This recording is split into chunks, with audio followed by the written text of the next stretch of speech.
Good morning friends. Current affairs session में आज का टॉपिक है इस्तांबुल समिट और Istanbul conference. There are the two areas to understand this topic. Number one, the power sharing equilibrium और equation in Afghanistan. Second, 11th September is the date when that US forces will remove or leave the country or land of Afghanistan. So with this announcement that कि 11 सितंबर 2021 जब American forces will leave the Afghanistan land, then a rush was started. Who will control the political power, political clutch in Afghanistan? Pakistan, China, Russia in the rush. एक outfit है that is your Taliban, ये भी power share के दौड़ में participate है। Then दो important है that is called government of Afghanistan और तालिबान, किस तरह से पीस डील में इनका कंसेंसस हो। This is the objective of Istanbul summit, that how it is to be reached. So let us see the various development with respect to the Istanbul summit. दोस्तों, अफगानिस्तान के political currents को थोड़ा समझ लो। पहला, that Afghanistan में Ashraf Ghani government और the Taliban outfit के बीच में एक पीस डील ब्रोकर हुआ है। ये पीस डील एक डेडलॉक के कंडीशन में है, that how to share this power when the US will leave the country. तो ये कंसेंसस को रीच करना is the objective of this Istanbul summit. Istanbul summit, क्योंकि ये समिट इस्तांबुल टर्की पे ऑर्गेनाइज होगा और इस समिट को ड्राफ्ट और इसका कंप्लीट कैलिब्रेशन यूनाइटेड स्टेट्स के एडमिनिस्ट्रेशन द्वारा किया गया है। जो बाइडेन का सिग्निफिकेंट कॉन्ट्रीब्यूशंस है और इस समिट के through this political power sharing equilibrium तक पहुंचना है। सो इसको समझते हैं कि ये है क्या।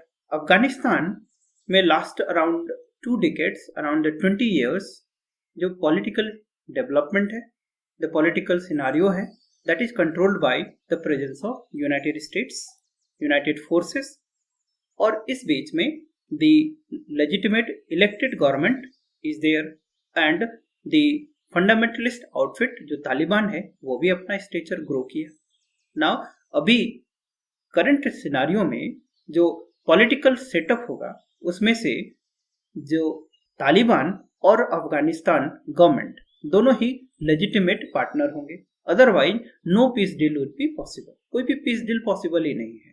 सो it become an accepted and integral कि तालिबान उसका पार्टी होगा ही होगा और उसका स्टेक होल्डर होगा ही होगा। तालिबान के सपोर्ट में अदर प्लेयर्स भी हैं लाइक पाकिस्तान, चाइना, रशिया, जिसके चलते इसका पॉलिटिकल स्टेचर काफी बड़ा है। और Ashraf Ghani government now have to revisit इसका पॉलिसी कि पहले अशरफ घनी गवर्नमेंट सोचता था कि सिर्फ पाकिस्तान ही इसको सपोर्ट कर रहा है। नाउ अशरफ घनी गवर्नमेंट को भी ये समझना पड़ेगा कि not only Pakistan but other regional powers are also supporting. So जब United States will leave, then in this formula there should be solicit presence of the Taliban. इसको एक्सेप्ट करना पड़ेगा अब। सो इसी ऑब्जेक्टिव को फुलफिल करने की कोशिश ये समिट करेगा। So when that United States announced कि 11 सितंबर को it will leave the country, obviously no sovereign power होने के चलते there is environment of violence. It is created in this country and most of the attacks were done by Taliban. Taliban का vested interest है, हम लोग देखते हैं अभी, and Taliban is sponsored and supported by Pakistan. Pakistan तो पता है ही अपॉर्चुनिस्टिक कंट्री है, जहां मौका देखेगा और उस फैक्टर को, ट्रम्प कार्ड को कहां पर वो बनाने की कोशिश करेगा, हमेशा इंडिया के अगेंस्ट में। ठीक है। सो इसमें what is this angle that utter violence and confusion which created. इसको ऐसे समझो दैट एक incidence I would like to share that Indian national movement जो हमारा फ्रीडम मूवमेंट है, इफ यू अंडरस्टूड कि उसमें भी एक एपिसोड हुआ था दैट क्लेमेंट एटली जो ब्रिटिश प्राइम मिनिस्टर था, ही अनाउंस दैट कि 30 June 1948 is the date when the India will independent. उसमें मुस्लिम लीग और इंडियन नेशनल कांग्रेस के बीच में इसी कॉन्स्टिट्यूशनल मैटर पे एक डेडलॉक हो गया था। इस पे कंसेंसस पहुंच ही नहीं रहा था। नन ऑफ द पार्टी कि क्या पावर शेयरिंग फॉर्मूला होना चाहिए। सो गवर्नमेंट ने अनाउंस कर दिया एक फिक्स डेट।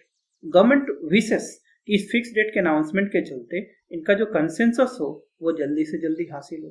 लेकिन हम लोगों ने क्या देखा था कि उसके बाद सिचुएशन बहुत ही वर्स्ट होते चला गया, वायलेंस स्टार्ट होते चला गया, फंडामेंटलिज्म होते स्टार्ट होता चला गया, कम्युनल एक्टिविटीज स्टार्ट होते चला गया। सो इस तरह से इंडिया में भी एक कंडीशन पार्टीशन के टाइम में व्हाट जो पार्टीशन वॉर सबको ही जानते हो।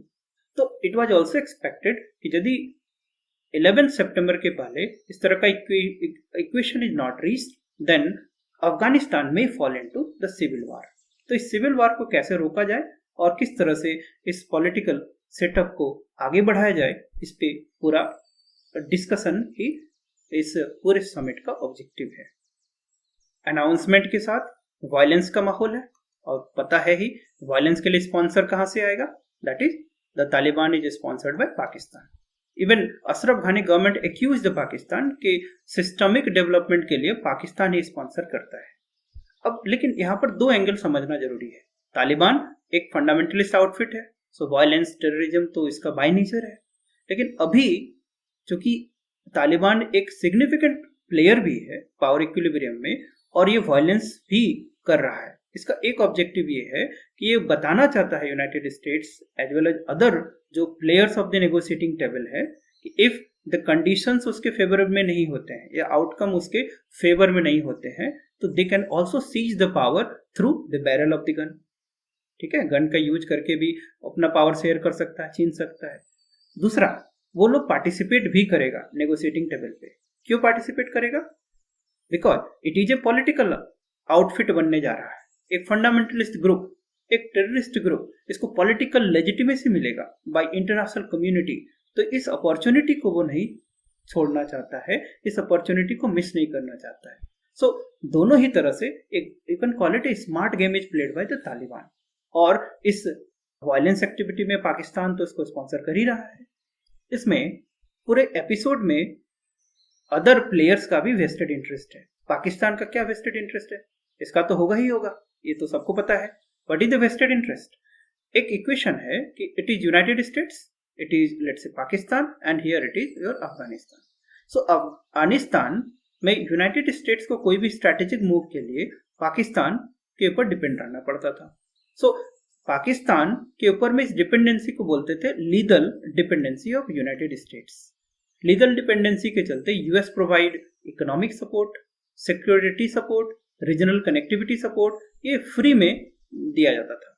ओके, मतलब यू कैन कॉल इट कि फ्री में सब चीजें मिल रही है। विद दिस अनाउंसमेंट पाकिस्तान भी अब टर्बुलेंस में है कि 11 सितंबर के बाद ये सारी जो फालतू की सुविधाएं मिलती थी वो खत्म हो जाएगा। तो Pakistan now talking about the responsible withdrawal, कि मतलब अभी तक तो हम फ्री में खा खा के जी रहे थे, अब कुछ ऐसा करते हुए जाओ कि हमारे लिए सिचुएशन कंड्यूसिव हो जाए। और इन सारे फैक्टर्स को वो कहाँ यूज करता था? As a against India only.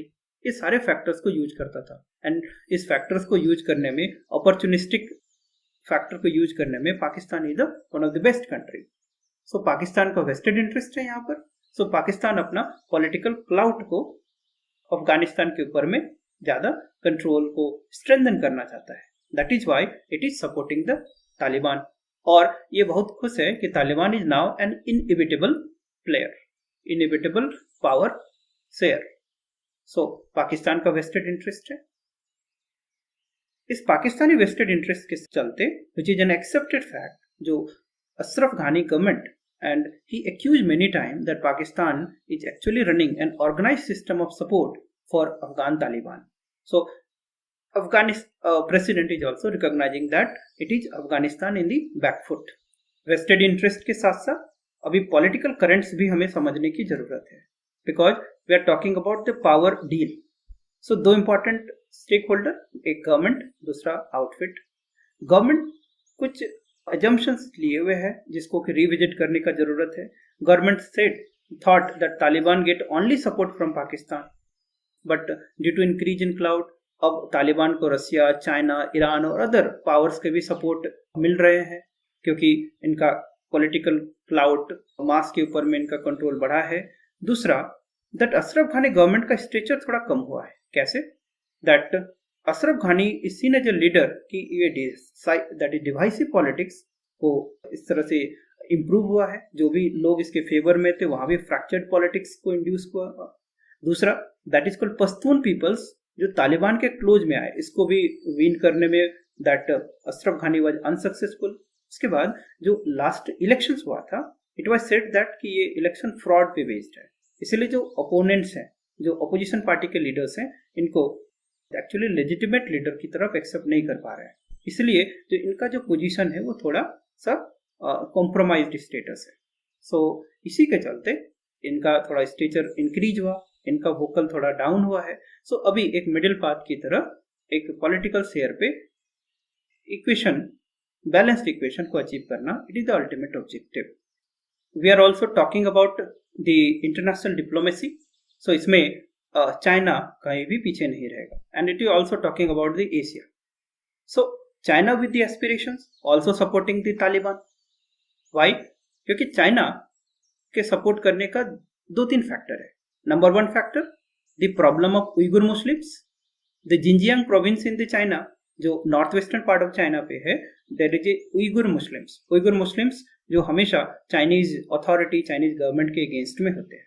So Uyghur मुस्लिम को कंट्रोल करने के लिए तालिबान के सपोर्ट में चाइना रहता है कि किसी तरह से इस मुस्लिम ब्रदर और फ्रेटर्निटी को ट्रिगर नहीं कर सकते हैं, अदरवाइज इनकी जो एम्बिशियस प्रोग्राम है वो डिसरप्ट हो सकता है।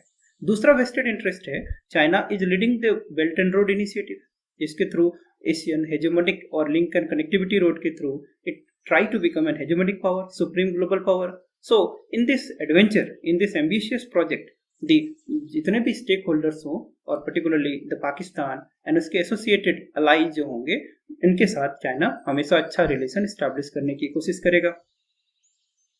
And also that in this Istanbul talk the China played a significant role. So anyway ये पीस डील चाइना अचीव कराने की कोशिश करेगा। Why? Because in this peace deal, the Taliban would be a stakeholder. Taliban would be the stakeholder. That Taliban would be a facilitator as well as a friend in all the ambitious project of the China. So even China said that जो हमारा लोग regional framework है, इस peace deal को यदि broker out नहीं हो सकता है, then China will go to United Nations interventions as well. कि there should be a established political power, political equation should be reached. So China का भी vested interest है। Now India is also aspiring to be a significant global power. तो India का क्या stand होना चाहिए? Before that India का अभी तक का क्या स्टैंड है? India actually pursues what? The soft diplomacy.